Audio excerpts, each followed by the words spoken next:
All right, ladies and gentlemen, we are back for day number 18 of Donald Trump's hush money trial, where Michael Cohen is still on the stand and is being cross-examined by Donald Trump's attorney, Todd Blache. And this cross-examination turns absolutely brutal when in a single string of questions, Blache forces Cohen to admit to lying multiple times, which honestly, it really throws into question the motives of the prosecution when they rely on an individual of such low character and such a tenuous grasp of the truth. And of course, we get to hear all of this thanks to our guy, Inner City Press, who is reporting from inside the courtroom and is giving us an inside look at everything that is going on, what the judge is saying, what the prosecution is saying, and yes, of course, what Trump's defense is saying. But today is very interesting because Cohen's former attorney, Robert Costello, testified before Congress and said that Cohen's testimony so far in this trial is directly contradictory to what he was saying before when he would meet with him to provide legal counsel or legal aid. He also went as far as to say that there might not be a single branch of government that Cohen hasn't lied to. Is there a single branch of government that Michael Cohen hasn't lied to? Gee, I think there isn't. So not a single branch of government that Cohen has not lied to. This guy is completely discredited. But the prosecution is still propping him up as if he has some sort of valid information about this so-called felony that Donald Trump committed. This whole thing is an absolute lie. But we also have a whole group of members of Congress, mostly from the Freedom Caucus, who are here to support Donald Trump. We have Representatives Matt Gaetz, Lauren Boebert, Andy Biggs, Mike Waltz, Eli Crane, Andy Ogles, Anna Paulina Luna, Ralph Norman, and House Freedom Caucus Chair Bob Good. But they are here to support President Trump, and they are alarmed, just like all of us are, at just how weaponized the justice system has become. By ignoring this, it's a clear injustice going on here. There is literally no branch of government that Michael Cohen has not lied to. He lied to investigators. He lied to the judge who sentenced him. He lied to the United States Congress, and he committed these lies for his own benefit.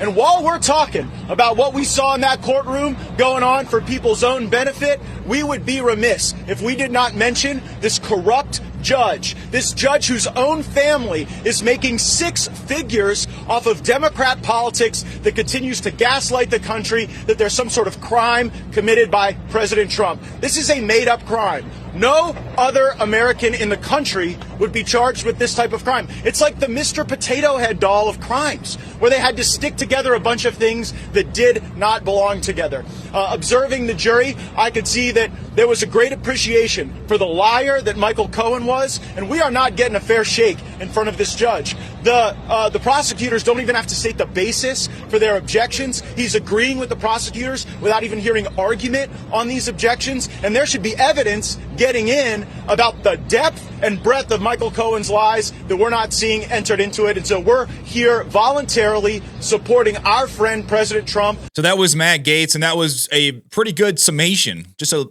brief summary of just an overview of what is going on in this trial here. But of course, we also have Donald Trump coming out and doing his usual press conference before walking into court this morning. We are going to be working with a lot of people over the next couple of weeks. This is finishing up. At some point, it'll be finished.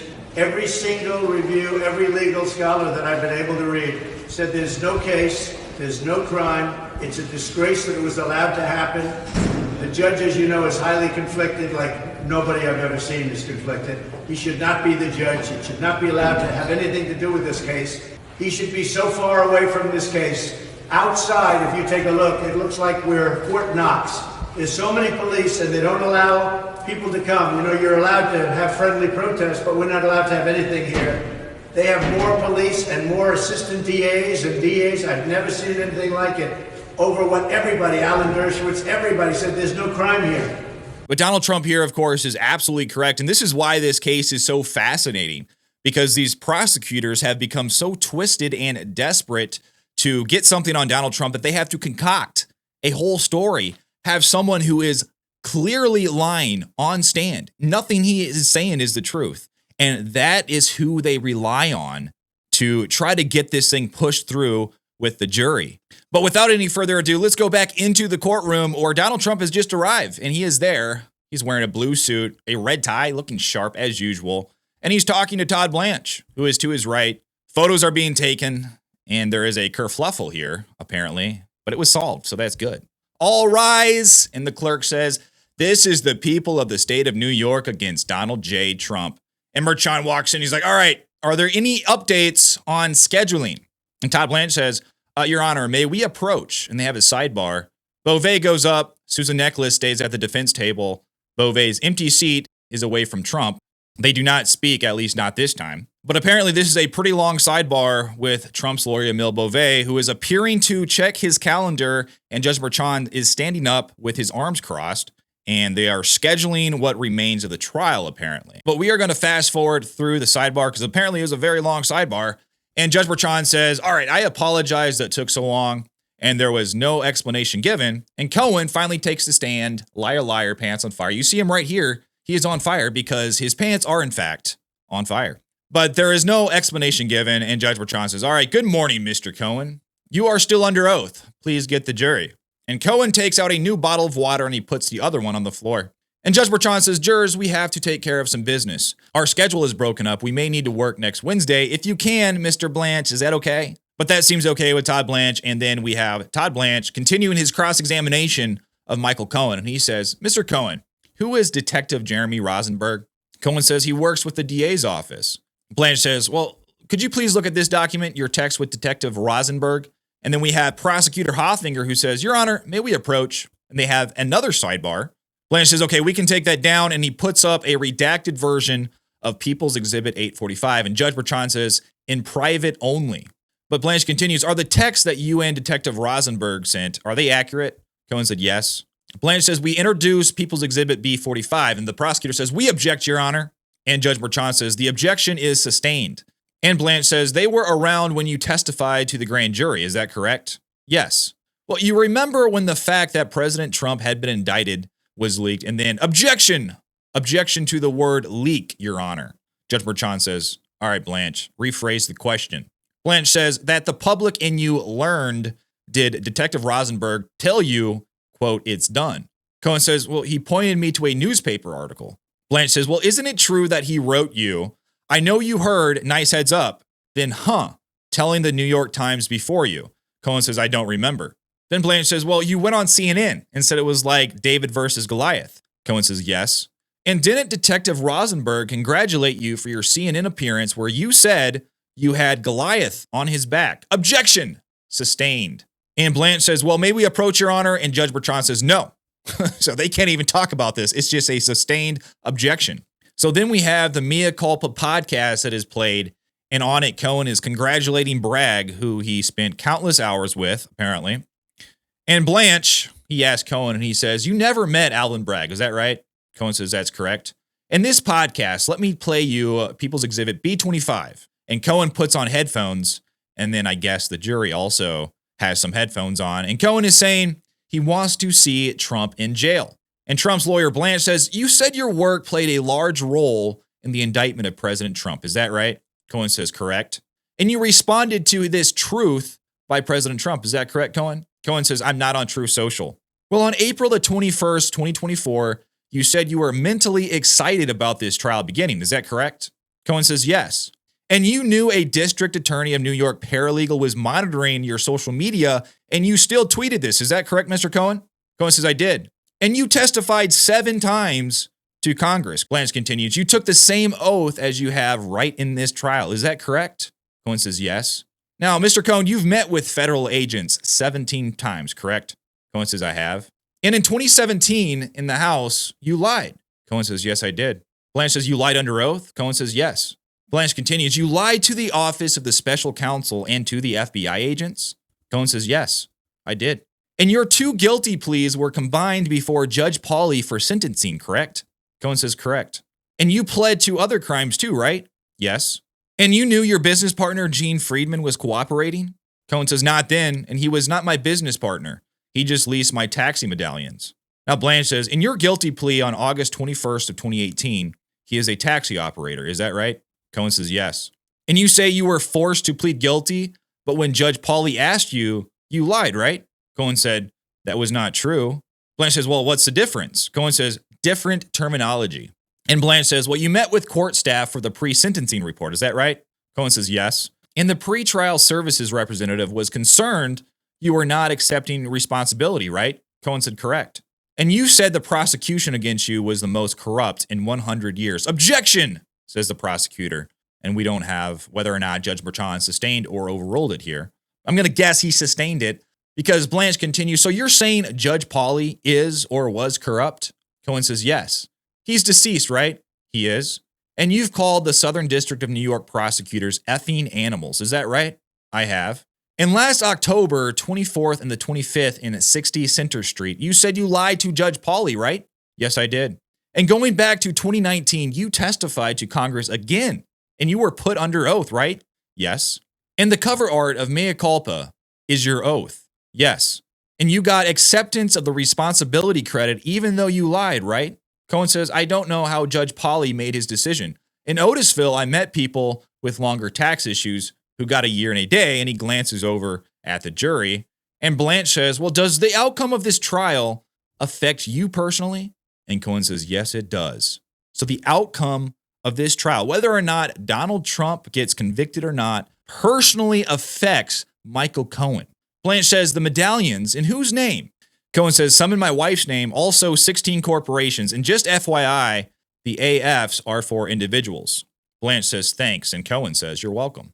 Trump's lawyer, Blache, says, you said you used a HELOC so your wife couldn't know that you were paying Stormy Daniels, right? Cohen says, correct. Now, what did you tell your wife about the HELOC? Objection! May we approach?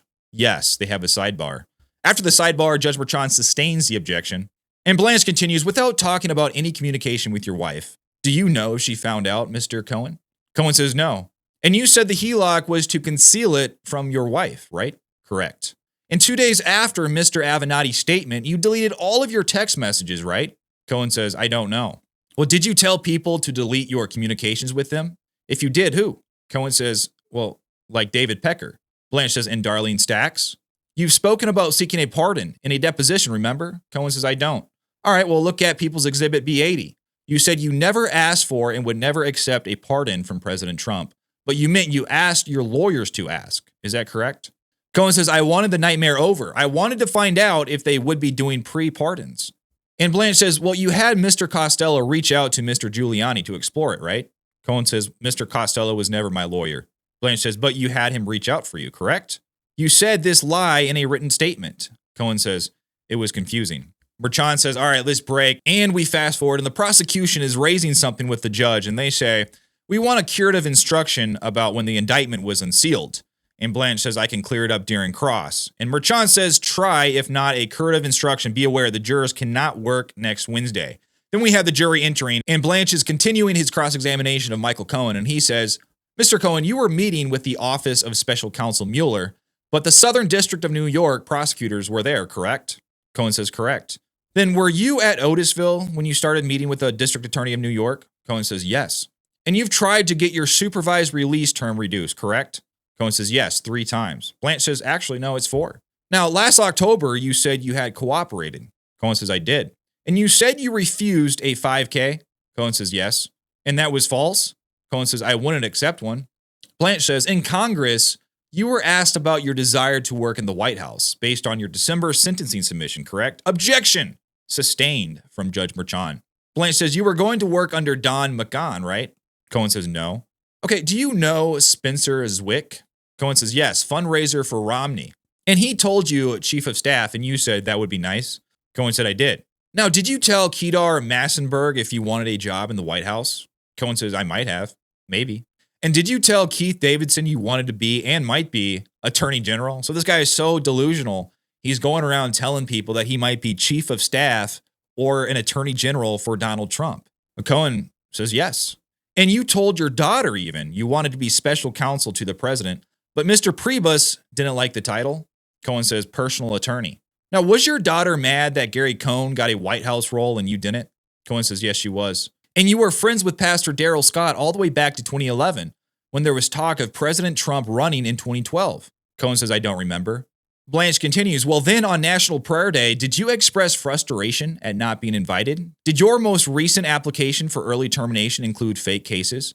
Prosecutor goes, objection! Bertrand says overruled. Cohen says, I used Google Bard AI and searched for early termination. We had the 8th Circuit phantom results.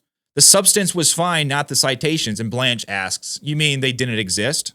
But Blache continues, the October 24th, 2016 call to Keith Schiller, did he hand his phone to President Trump or did he put you on speakerphone? Cohen says, I don't remember. And you didn't talk about this call to the grand jury, right? Cohen says, I don't recall. But in March of 2023 to the District Attorney of New York, you didn't mention this case. Cohen says, they refreshed my memory. The prosecutor says, okay, can we approach, Your Honor? And then during the sidebar, Cohen is handed another cup of liquid, presumably water. I don't know, he might need to sip on some whiskey right about now. But Blache continues his cross-examination and he says, do you remember that you were getting harassing calls in October of 2016? And October the 24th at 7 p.m., they forgot to block their number? Cohen says, no. Blache says, well, the number ends in 0594. Then you texted it that you'd given the number to the Secret Service. Cohen says, I did. I found they were 14. Blache says, then at 7:48 p.m., you texted Keith Schiller about the 14-year-old. Cohen says, yes. And then shown on the screen is a voicemail and a call. And Blache says, you claimed this was about Stormy Daniels, correct? Cohen says, yes. And then Blache says, show this to the jury, but not the courtroom. So I wonder what they're trying to show to the jury. But Judge Bertrand says, we can do that. And the prosecution says it has numbers on it.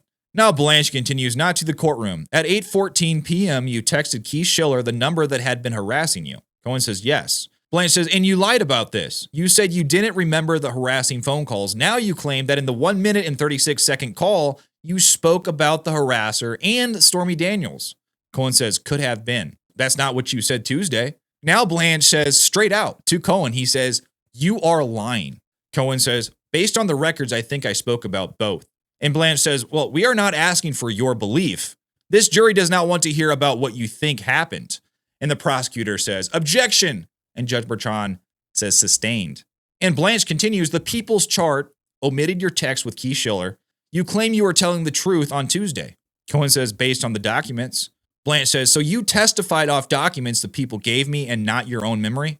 And then there is a break that is taken. But we're also going to stop there, guys, and I will come up with part 2 of this trial in just a couple of hours. But what did you guys think of Michael Cohen's testimony? It was like one after another. The defense was asking him, hey, did you lie here? Yes. Did you lie here? Yes. Did you lie here? Yes. And this is the person that the prosecution is relying on to bring this whole case together. It's absolute insanity. But let me know what you think about this down below in the comments. Like and subscribe to my channel. I would really appreciate it. But until then, I will see you on the next one.